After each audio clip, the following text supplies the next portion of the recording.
পানির গতি ওই দিক যায়, সারা দুনিয়ার সমস্ত পানি দক্ষিণ দিক যায়, তো ওইগুলো পাকাইয়া নিচের দিক চলে যাবে, আমাকে দিক আসে কে? উপর দিক এসে মানুষ মারে কে? এই গাছপালা ভাঙ্গে কে? ঘরবাড়ি ভাঙ্গে কেন? তার তো করতে পারি না। সেটা আমি করতে পারি। সেটার কারণ হলো বিমা কাসাবাত আইদিন নাস। সমস্ত এই ঝামেলাগুলো, বড় বড় টর্নেডগুলো আসে সাগরের থেকে। সারা পৃথিবীর সমস্ত নোংরা পার্টি, পর্যটন পার্টি, এদের পর্যটনের সবচাইতে বড় কেন্দ্র হলো সমুদ্র সৈকত। সমস্ত সাগরের পাড় দিয়ে বসে বসে এর ভিতরে আনন্দ করে।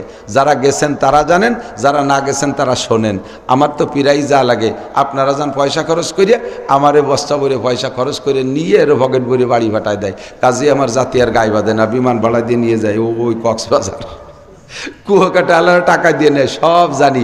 ও জায়গা বসে বসে এই যত পর্যটকরা যায়, দুইজন বসে বসে সুরো ফাতিহা মস্ক করে না?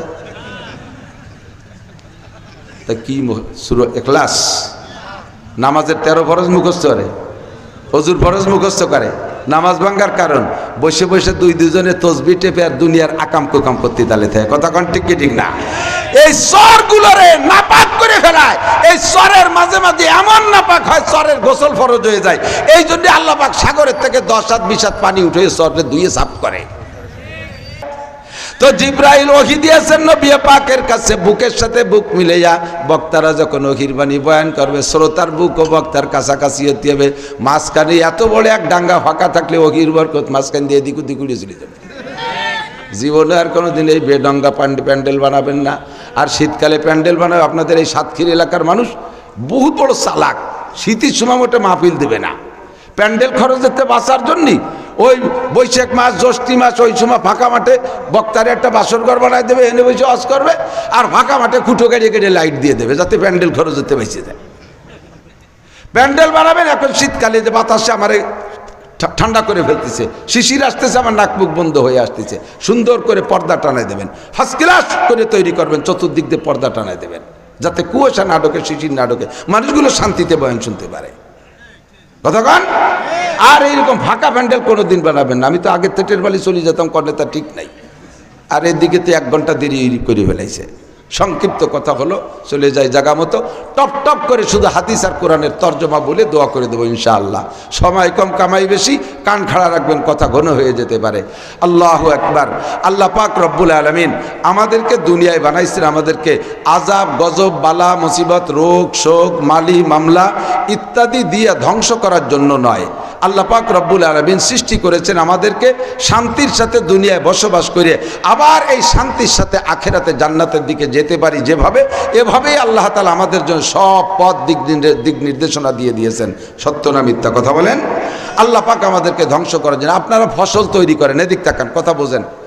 এই যে এবার কফি, আমি আগে একদিন দেখলাম কফির ক্ষেত করছে যারা, কফির দাম পর্যাপ্ত পাইনি। আমার সারা জীবনে আমি এত বড় কফি, ফুলকপি দেখি নেই।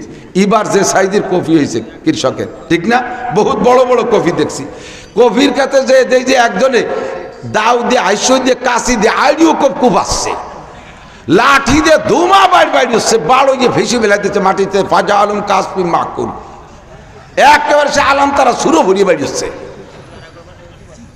এই কফি লাগাইছে কি বাড়ইয়ে শেষ করার জন্য, কুপাই কাটার জন্য? কফি লাগাইছে কি জন্য? যে জন্য সেজন্য। বড় কফি হবে, পর্যাপ্ত টাকা হবে, ইত্যাদি ইত্যাদি। যখন কফি লাগাইয়া তার থেকে তার আশা পূরণ হচ্ছে না, আশানুপাতিক হারে পয়সা পাচ্ছে না, তখন কফির উপরে একটা ট্র্যাজেডি শুরু করে দিয়েছে, কফির উপরে আক্রমণ শুরু করছে, কফিরে ধ্বংস করে দিচ্ছে। আপনাদের এদিক পাট হয় কিনা জানি না, আমাদের এলাকায় পর্যাপ্ত পাট হয়। পাটে মাঝে মাঝে ভালো দাম হয়, আবার কোনো কোনো বছর একেবারে শেষ, বাইসে কুটে উঠইয়ে বাজারে নীতি কিষেনের দামের চাইতে 3 গুণ লস হয়ে যাচ্ছে। তখন রাগ করে সে পাটে খালের মধ্যে ফেলাই দিয়েছে। সবচেয়ে বড় সহজ বোঝার বিষয় হলো চামড়ার দাম তো বাংলাদেশে নাই, ঠিক না? চামড়ার দাম নাই। আমরা মাদ্রাসাওয়ালারা কুরবানির সময় আপনাকে কাছ থেকে চামড়া আনি। আমার মাদ্রাসায় গত বছর হয়েছে 1,200 চামড়া, গরুর চামড়া, ছাগলের চামড়া দিয়ে 250 চামড়ার মধ্যে 40টা হলো গায়ের চামড়া। ষাঁড় গরু, বলদ গরুর চামড়াগুলো কিনে নিয়ে গেছে দাম ধরাইয়া, গায়ের চামড়া কেনবেই না। আমি বললাম না, কেন ফিরি না, কেন তাও নেব না। আমি বললাম ফিরি না নাও, কমপক্ষে গাড়ি তৈরি নিয়ে ওই নদীর কিনার দিয়ে যাবো, ওই জায়গায় একটু ফাইনতি ফেলাই দিয়ে যাও। কয় না তাও পারবো না।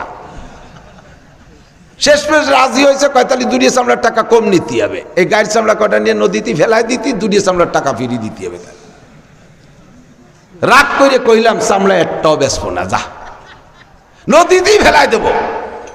যেই চামড়া আজ থেকে 17-18 বছর আগে একটা চামড়া বিক্রি করছে 2800, 2900, 3200 টাকা, আর এই সব জিনিসের দাম বাড়ে, চামড়ার দাম এরকম পচাই দিল, এ ছাঁচা বেচবই না। মাটি খুঁজে কয়বার খুঁজে ফুটে দিয়ে দিছি। কেন এত দামি জিনিসটা কেন পুতলাম, কেন দামি জিনিসটা মাটিতে পানিতে ফেলাই দিলাম? ওর থেকে আমার যা আশা ছিল তা আমি পাচ্ছি না। কথা কন, মোটা টাকা পাবো তাই পাচ্ছি না। ফসল করলাম তার থেকে পয়সা পাই না, দিলাম বেড়াইয়া। পেঁয়াজের দাম নাই, দাও পচাই দাও, যা পাড়ায় পুড়ে গিয়ে গর্ত বন্ধ করি, এ পেঁয়াজ আর বেচবো না। তার থেকে যা আশা ছিল তা পাইলাম না, ফসলের থেকে যা আশা ছিল তা পাইলাম না, কাজেই তার উপরে আমি গজব শুরু করে দিছি। আল্লাহ পাক রব্বুল আলামিন বলেন, হে দুনিয়ার মানুষ, আমি তোমাদেরকে গজব দিয়ে মারার জন্য বানাই নাই। সিডার দিয়ে মারবো, সুনামি দিয়ে মারবো, টন্ডের দিয়ে মারবো, নার্গিস দিয়ে মারবো, আইলা দিয়ে মারবো, আমপান দিয়ে মারবো, বুলবুল দিয়ে মারবো, ফানি দিয়ে মারবো, দানা দিয়ে মারবো, করোনা দিয়ে মারবো, ডায়াবেটিস দিয়ে মারবো, স্ট্রোক করে মারবো, আর বাইতে বাইতে খুনোখুনি লাগায় মারবো, রাজনৈতিক দলে দলে যুদ্ধ লাগাই দিয়ে একে অপর এক দল আর এক দলকে মারবো, এদেশ ওদেশের সাথে গ্যাঞ্জাম লাগাইয়া আগ্নেয়াস্ত্র দিয়া বোমাবাজি করে ধ্বংস করে দেব। এজন্যই তোমাদেরকে আমি বানাই নাই, তোমাদেরকে বানাইছি জাগতিক সব সুখ শান্তি দিয়া, সমস্ত আসবাব দিয়ে বানাইছি, তোমরা আরামাইশের সাথে থাকবা। কিন্তু এই সমস্ত আযাব গজব বালা মুসিবত তোমাদের উপর কেন দেই? এই কথা আল্লাহ পাক রব্বুল আলামিন নিজেই জবাব দেয়। কয় যহরাল ফাসাদু ফিল বাররি ওয়াল বাহরি বিমা কাসাবাত আইদিন নাস। জলে আর স্থলে যত আযাব আর গজব আর বালা মুসিবত দেখো, এ সবগুলো তোমাদের হাতের কামাই। আমি আল্লাহ তোমাদের থেকে যে আশা করে সৃষ্টি করেছি, আমার সে আশা তোমরা পূরণ করতেছো না। এই জন্যই তোমাদের কর্মফল খারাপ হওয়ার কারণে তোমাদের উপরে এই জাতীয় আযাব গজব দিয়ে ধ্বংস করে দেই।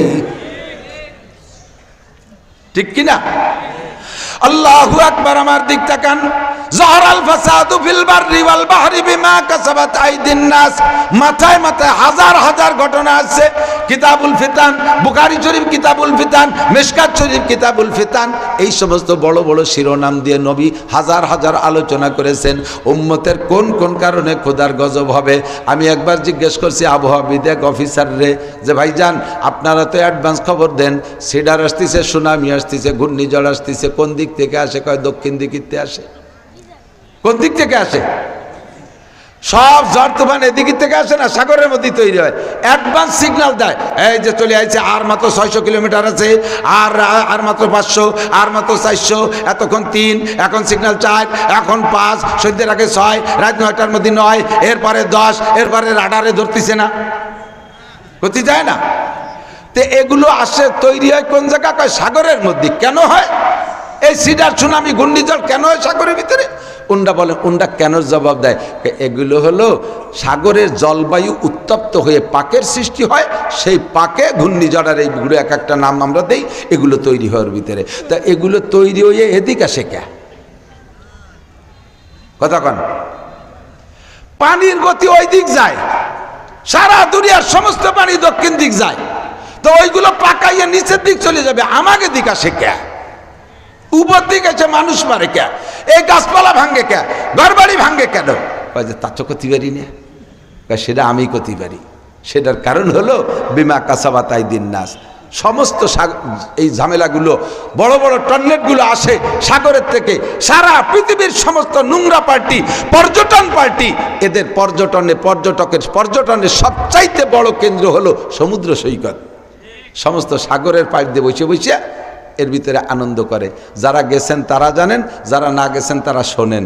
আমার তো পিরাই যা লাগে, আপনারা যান পয়সা খরচ করিয়া, আমারে বস্তা ভরে পয়সা খরচ করে নিয়ে এর পকেট ভরে বাড়ি ভাটায় দেয়। কাজে আমার জাতি আর গায়ে বাঁধে না, বিমান ভাড়া দিয়ে নিয়ে যায় ওই কক্সবাজার, কুয়াকাটা আলাদা টাকা দিয়ে নেয়। সব জানি ও জায়গা বসে বসে এই যত পর্যটকরা যায়, দুইজন বসে বসে সুরো ফাতে মস্ক করে না।